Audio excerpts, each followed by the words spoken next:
ഞാൻ നിങ്ങളുടെ മുന്നിൽ വന്ന എന്നാന്ന് വെച്ചാൽ എൻ്റെ ഒരു കൂട്ടുകാരൻ്റെ ദുരന്തം നിങ്ങൾക്ക് ആർക്കും സംഭവിക്കരുത്. കാരണം എൻ്റെ കൂട്ടുകാരനല്ല, അവനെൻ്റെ കൂടപ്പുറപ്പാണ്. നമ്മൾ ഈ മക്കൾക്ക് വേണ്ടിയാണല്ലോ ഈ അപ്പന്മാർ ചിലപ്പന്മാർ കഷ്ടപ്പെടണത്.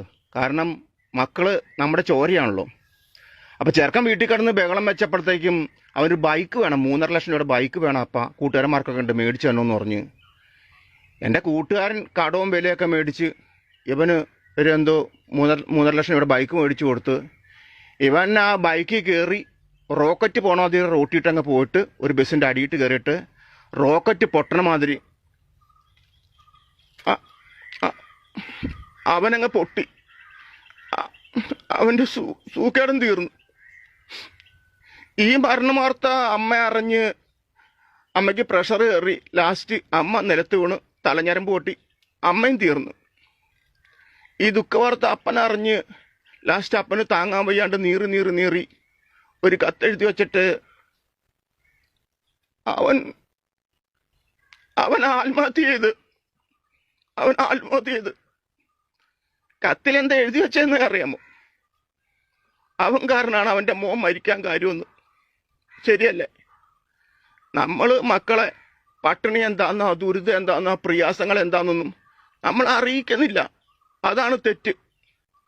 മറിച്ച് 2 ദിവസമെങ്കിലും ഈ മക്കളെ പട്ടിണിക്കിട്ടിട്ട് വിശപ്പിൻ്റെ വിളി എന്താണെന്ന് അവർ അറിഞ്ഞായിരുന്നെങ്കിൽ ഇങ്ങനെ സംഭവിക്കില്ല. നമ്മളെ അവർ ഓർത്താന്. നമ്മൾ ഈ കുടുംബം നോക്കണ അപ്പന്മാരൊക്കെ കാണപ്പെട്ട ദൈവമാണ്. അമ്മ മക്കളെ പഠിപ്പിക്കണോന്നേ.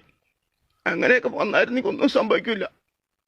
നമ്മൾ ഈ കല്യാണമൊക്കെ കഴിച്ച് കുടുംബം നോക്കാൻ വേണ്ടി നമ്മുടെ സന്തോഷങ്ങളൊക്കെ നമ്മൾ മാറ്റിവെച്ച് നമ്മുടെ ദുഃഖങ്ങളൊക്കെ നമ്മൾ മറച്ചു വെച്ച് ഇവർക്ക് വണ്ടിക്കാളനെ കൂട്ട് പണിയെടുത്ത് കൊടുക്കണേ.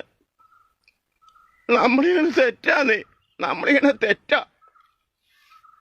കരച്ചിലും മണ്ണുണ്ട്, തെറ്റാ. എൻ്റെ ബാല്യകാലം എന്നൊക്കെ പറഞ്ഞ ഈ കല്ലും മുള്ളും നിറഞ്ഞതായിരുന്നു.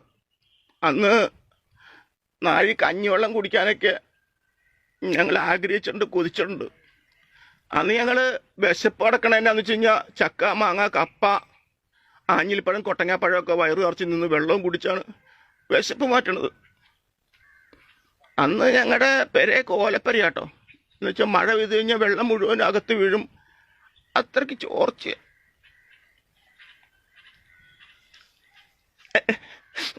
അത്രയ്ക്ക് ചോർച്ചയാ. നിങ്ങൾക്ക് അതറിയില്ല. പല രാത്രികളിലും